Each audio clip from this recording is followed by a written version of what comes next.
오늘 하루도 주 안에서 복된 하루가 되시기를 축복합니다. 6월 16일 목요 묵상을 시작합니다. 오늘 말씀은 사무엘상 23장 15절에서 18절의 말씀입니다. 다윗이 사울이 자기의 생명을 빼앗으려고 나온 것을 보았으므로 그가 십광야 수풀에 있었더니 사울의 아들 요나단이 일어나 수풀에 들어가서 다윗에게 이르러 그에게 하나님을 힘있게 의지하게 하였는데 곧 요나단이 그에게 이르기를 두려워하지 말라. 내 아버지 사울의 손이 네게 미치지 못할 것이요 너는 이스라엘 왕이 되고 나는 네 다음이 될 것을 내 아버지 사울도 안다 하니라. 두 사람이 여호와 앞에서 언약하고 다윗은 수풀에 머물고 요나단은 자기 집으로 돌아가니라. 다윗을 숨겨주고 도와준 노베 제사장을 사울은 무참히 죽였습니다. 이로써 다윗을 향한 사울의 질투와 시기는 더욱 분명해졌죠. 어떻게 해서든지 다윗을 죽이려는 사울의 의지가 이스라엘 전체에 드러나게 된 것입니다. 다윗은 어디로도 피할 수 없고 누군가에게 도움을 요청하는 것도 쉽지 않은 때였습니다. 이때에 다윗은 십광야 숲을 호레스에 숨었습니다. 그런데 다윗을 죽이고자 사울은 찾아다니고 있었고 마침 이곳을 지나가고 있었습니다. 그때 함께했던 사울의 아들 요나단이 다윗을 만나기 위해 옵니다. 다윗이 가진 현재의 모습은 도망자였기에 초라했을 것이고 또 지치고 사울에 대한 두려움도 가지고 있었을 겁니다. 그런 다윗을 요나단이 만났습니다. 그의 어려움과 상황을 잘 알았고 격려와 위로의 말을 건네죠. 오늘 본문의 16절의 말씀입니다. 사울의 아들 요나단이 일어나 수풀에 들어가서 다윗에게 이르러 그에게 하나님을 힘있게 의지하게 하였다라고 되어 있어요. 무슨 말입니까? 새번역 성경을 보면 하나님을 굳게 의지하도록 격려하였다고 번역되어 있어요. 그러니까 다윗에게 힘들고 어려운 상황이지만 이럴 때일수록 하나님을 더욱더 의지하라는 말입니다. 다윗은 사울을 피해서 도망자의 삶을 살아가는 중입니다. 이스라엘 전역이 사울이 다윗을 죽인다는 것을 알았어요. 그러니 백성들이 다윗을 아무리 좋아해도 다윗을 도와줄 수 없겠죠. 이미 노베 제사장의 사건을 통해 보았기에 다윗을 도울 수가 없어요. 그리고 다윗은 또 사울을 피해서 언제까지 도망할 수도 있는 그런 상황도 아니었습니다. 그런 상황에 놓인 다윗, 어쩌면 자신에게 주어진 현실을 원망했을 수도 있겠습니다. 자신을 따르는 수많은 사람들에게 희망조차 줄 수 없는 자신이 싫다고 생각할 수도 있겠죠. 거대한 권력 앞에 작아지는 초라한 자신도 모았을 겁니다. 하나님께서 기름 부어주시고 왕으로 세워주시겠다고 말씀하셨지만 그때가 언제인지, 아니면 내가 기름 부음을 받지 않는 것이 좋았겠다고 생각할지도 모르겠습니다. 다윗이 처한 현실은 정말 미래를 생각하기 어려운 그런 현실이었어요. 계속해서 23장 말씀을 쭉 읽어가다 보면요, 십광야 사람들이 사울에게 가서 다윗의 위치를 알려줘요. 그리고 사울은 다윗이 숨어있는 곳으로 찾아오죠. 절체절명의 위기가 다윗에게 맞아진 겁니다. 그런 다윗에게 유일한 방법은 맞서 싸우는 것이 아니라 더욱 하나님을 굳게 의지하는 것이었습니다. 하나님은 당신을 의지하는 다윗에게 가장 큰 피난처가 되어주셨습니다. 하나님은 블레셋을 통하여 다윗을 도와주셨어요. 다윗을 잡기 직전에 블레셋이 이스라엘을 공격한다는 이야기를 전령에게 듣게 하셨습니다.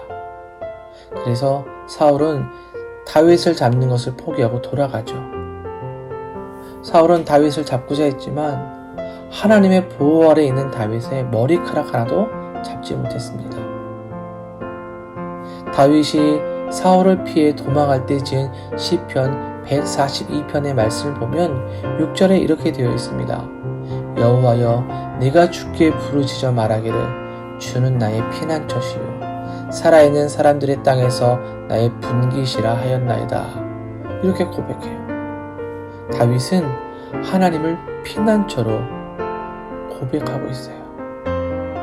이것은 요나단의 말처럼 하나님을 굳게 의지했음을 보여주는 것이죠. 우리가 살아가는 현실, 때론 다윗처럼 앞과 뒤가 막혀있고 미래의 소망이 보이지 않을 때도 있습니다. 설상가상으로 어려움과 고민이 물밀듯 밀려올 때도 있을 거예요. 내 힘으로 해결할 수 없는 일도 만나게 되겠죠. 그때 우리가 요나단이 권면했던 하나님을 굳게 의지하라는 말씀을 떠올리며 하나님을 피난처요 분깃으로 믿고 붙들어야 합니다. 그렇게 한다면 다윗을 도우신 하나님께서 우리를 도와주실 겁니다. 바울 사도는 고린도후서 4장 8절과 9절에서 이렇게 말했어요.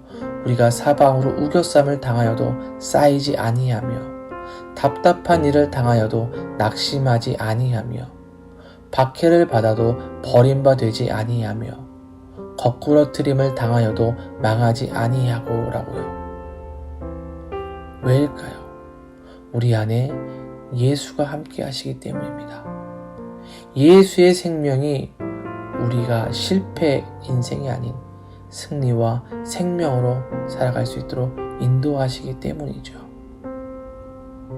또 찬송가 543장의 1절의 가사를 보면요.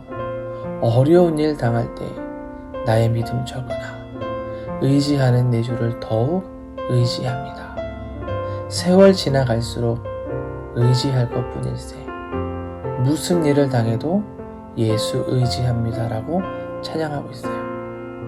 어려운 일 당할 때에 세월 지나갈 때에 그리고 무슨 일이 있어도 우리가 해야 할 것은 예수를 의지하는 것입니다. 사랑하는 여러분, 지금은 모든 것이 힘겹다고 말하는 시대이지요. 계속적으로 비관적인 소식들만 들려옵니다. 또 우리가 살아가는 일상이 또 이민자의 삶이 참 힘겹습니다. 무엇 하나 우리 마음대로 편하게 되는 것이 없지요. 그러나 그 속에서도 우리는 소망을 잃지 않습니다. 왜냐하면 하나님이 계시기 때문입니다.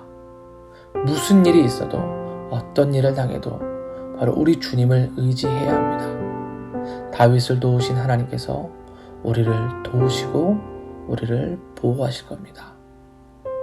오늘 하루 더 굳게 우리 주님을 의지하며 하나님의 보호와 은혜 가운데 살아가는 복된 하루가 될 수 있기를 주님의 이름으로 축원드립니다. 기도하겠습니다. 사랑의 하나님 감사를 드립니다. 어려운 상황과 현실 속에서도 하나님을 굳게 의지했던 다윗처럼 우리가 주를 의지합니다. 어려운 일이 있어도 무슨 일을 당해도 주를 의지하고 바라보니 우리들을 도우시고 보호하시며 길을 열어주시옵소서. 우리들의 삶을 역사하시고 하나님의 일하심을 경험하는 삶이 되도록 우리를 축복해 주옵소서.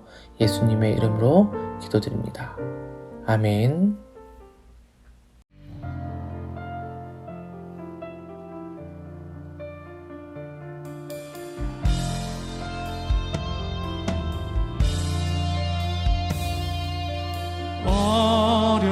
어려운 일 당할 때 나의 믿음 적으나 의지하는 내 주를 더욱 의지합니다. 이 시간 우리가 주를 의지합니다. 어려운 일 당할 때 어려운 일 당할 때 나의 믿음 적으나 여러분의 찬양을 주님이 받으십니다.